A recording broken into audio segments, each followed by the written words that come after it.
Hey les challengers, bienvenue dans cette nouvelle vidéo de Challenge ta vie. Je suis Sarah Imbert, donc fondatrice. J'espère que vous allez bien. Aujourd'hui, j'ai choisi de vous parler de l'immersion linguistique. Alors, l'immersion linguistique, c'est quoi? Bon, tout d'abord, voilà, je voulais quand même vous présenter le cadre. Je suis donc à Villanova de Gaia, à côté de Porto. C'est tout simplement la ville en face de Porto, de l'autre côté de la rivière du Douro. Donc vous voyez un petit peu voilà, les beaux paysages, les belles plages. C'est voilà, une des plus belles plages du nord du Portugal. Donc voilà, profitez du paysage pendant cette vidéo.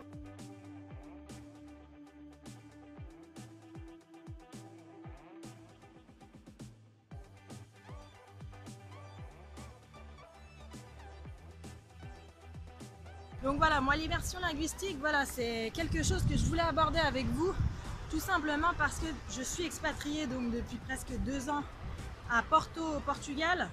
J'ai voyagé beaucoup avant, donc le phénomène d'immersion linguistique je connais très bien et je voulais justement vous sensibiliser un petit peu sur le sujet. Donc aujourd'hui je ne suis pas là pour vous dire que l'immersion linguistique c'est le meilleur moyen d'apprendre une langue, etc. Parce que je pense que ça vous le savez déjà, vous le savez très bien. Forcément c'est mathématique, être dans un pays, apprendre sur place comme ça sur le terrain, c'est forcément plus efficace qu'apprendre des fiches de vocabulaire ou regarder des films, traduire des musiques. Par contre, je voulais quand même que vous fassiez attention à une chose, l'immersion linguistique, si vous voulez vraiment en voir les bénéfices, il faut se couper de sa langue maternelle. Voilà, pendant un temps, il faut minimiser au maximum le fait de parler français, sinon vous ne serez pas vraiment plongé dans la culture, vous ne serez pas plongé dans votre expérience, votre cerveau ne sera pas ouvert à l'intégration de nouvelles connaissances, nouvelles langues, nouveaux vocabulaires, etc. Donc attention à ça, évitez de sortir la plupart de votre temps avec des expatriés, avec des Français. Si vous passez la majeure partie de votre temps à faire ça, vous échouerez en immersion linguistique. C'est quand même dommage de se déplacer dans un pays étranger, de voler, d'être à des kilomètres de chez nous et pas revenir en ayant bénéficié justement de ces progrès au niveau de l'immersion linguistique, non? Je ne sais pas ce que vous en pensez. Mais bon, je vous fais confiance là-dessus. C'est pas dur, honnêtement. Si vous êtes ouvert d'esprit, intéressé, vous voulez en savoir plus sur le pays, son histoire, sa culture, les personnes, ça se fera automatiquement, il n'y a pas de souci. Maintenant, j'aimerais vous faire part de 3 avantages et 3 désavantages, si on peut appeler ça comme ça, de l'immersion linguistique. J'appellerai pas ça des désavantages, j'appellerai juste ça des points d'attention, pour pas que vous vous découragiez ou que vous abandonniez trop vite. Tout simplement parce que, bon, les avantages, on vient plus ou moins de les citer. C'est forcément plus rapide, plus efficace, vous apprendrez beaucoup plus facilement une langue, ça sera beaucoup moins un effort parce que vous serez dedans, vous serez dans la pratique au quotidien, vous serez obligé. Et c'est ça en fait qui fait que vous allez progresser à votre insu, indirectement, inconsciemment. Et pour aller du coup dans le détail de l'avantage, des avantages, du coup 3 avantages de l'immersion linguistique, c'est que dans un premier temps, vous allez du coup apprendre des tournures toutes faites, des expressions, des phrases. Vous allez vraiment apprendre comment les gens parlent. C'est-à-dire que nous, dans la langue française, on a 50 000 expressions. Et bien dans les autres langues, c'est pareil, ils ont leur propre expression, ils ont leur propre communication. Ce que ne nous accorde pas forcément l'apprentissage linguistique scolaire, en fait. L'apprentissage linguistique scolaire, on va apprendre 2-3 expressions. Voilà, on doit l'apprendre pour mardi prochain, on va s'y mettre lundi soir, et puis mardi prochain, on va s'en rappeler, mais mardi d'après, ce sera déjà parti, quoi. Clairement, c'est ça. L'immersion linguistique, vous allez entendre les expressions au quotidien, tous les jours, et du coup, ça va vraiment rentrer sans effort dans vos têtes. Voilà donc le premier avantage concret de l'immersion linguistique. Pour le deuxième, je dirais que c'est la répétition, comme je viens de le dire. Vous allez entendre plus d'une fois les mêmes expressions, plus d'une fois les mêmes mots, plus d'une fois une manière de conjuguer. Et du coup, ça va rester plus facilement dans vos têtes, ça va stimuler votre mémoire qui est l'avantage numéro 3 en fait. Stimuler votre mémoire, stimuler votre interaction, parce que le fait d'entendre plusieurs fois la même chose ou de répéter plusieurs fois la même chose, ça va rester ancré dans votre mémoire. Et des fois même, vous allez vous retrouver dans des situations où vous allez entendre une expression ou un mot et vous n'allez pas tout de suite vous rappeler de la signification, mais vous allez vous rappeler que ça fait déjà 3 ou 4 fois que j'entends cette expression ou ce mot. Qu'est-ce que ça veut dire déjà? Et donc du coup, vous allez interagir directement avec les gens autour de vous en demandant « Ah mais tiens, en fait, ce mot-là, ça fait 3-4 fois que je l'entends, qu'est-ce qu'il veut dire déjà ?» etc. Et voilà, ça va rentrer tout seul. C'est ça l'immersion linguistique, c'est entendre 40 fois la même chose, se demander au début ce que c'est, vous dit une seule fois ce que c'est, et ça y est. C'est resté parce que vous l'avez déjà entendu 40 fois avant en fait.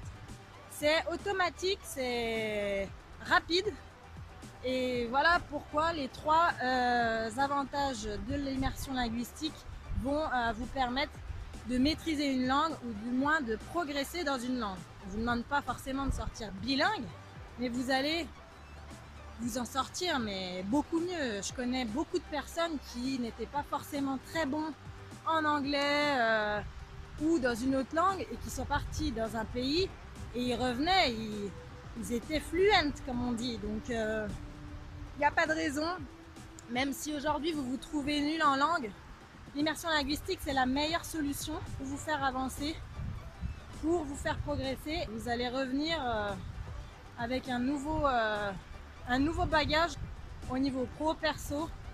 C'est vraiment génial. Par contre, je voudrais quand même vous sensibiliser aussi sur les points d'attention de l'immersion linguistique. Parce qu'attention, c'est pas facile tous les jours l'immersion linguistique, il faut se le dire. Même surtout au début il y a une phase de frustration.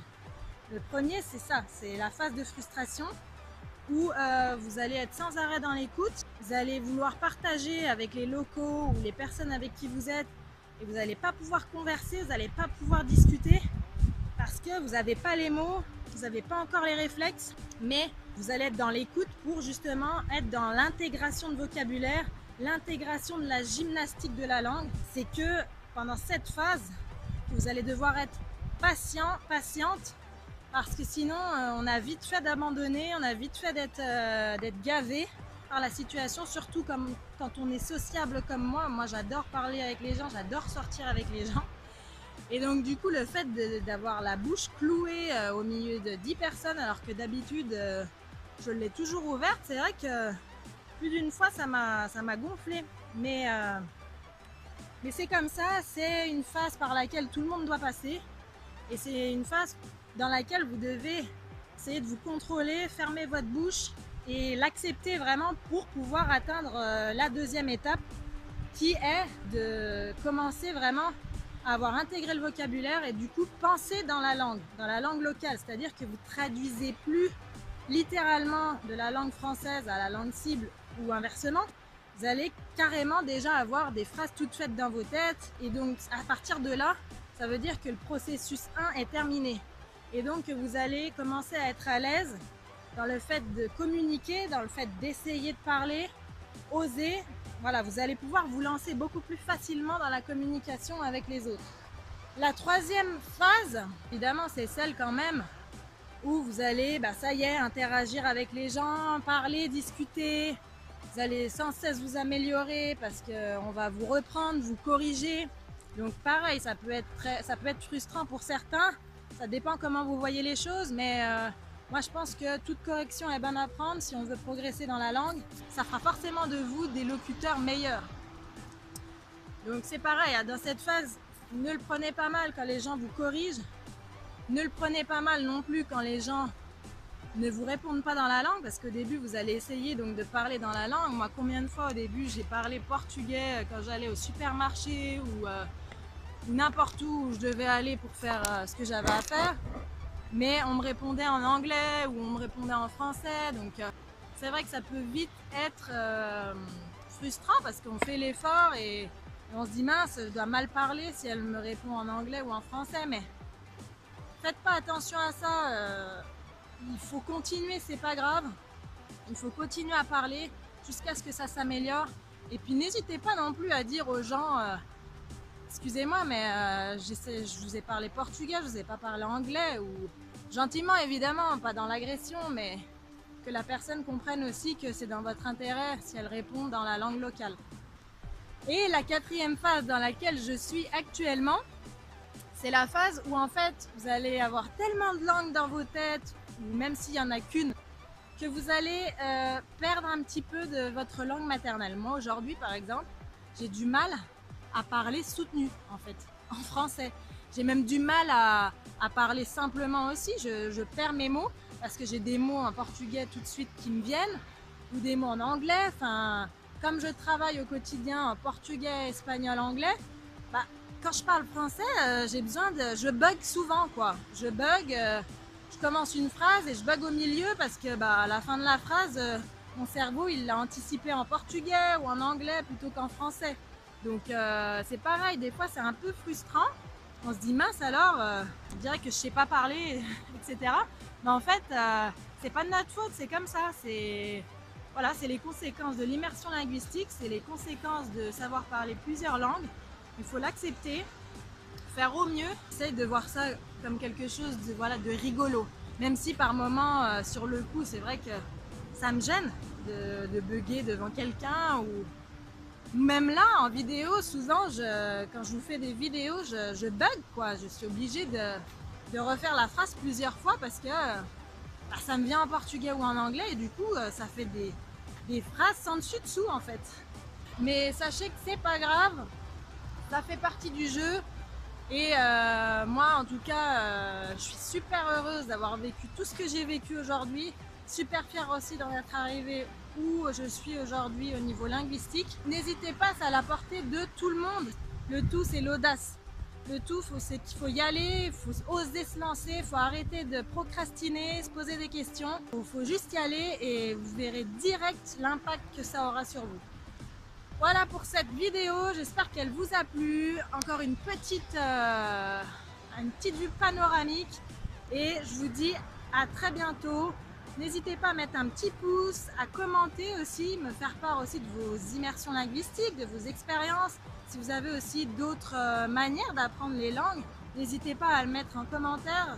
N'hésitez pas à partager aussi la vidéo, qu'un max de monde puisse se lancer, partir à l'étranger parce que c'est vraiment une expérience géniale. Si vous ne l'avez encore jamais fait, il faut y aller, il ne faut pas hésiter, c'est au top. À bientôt les challengers, je vous dis une très bonne journée, ciao ciao.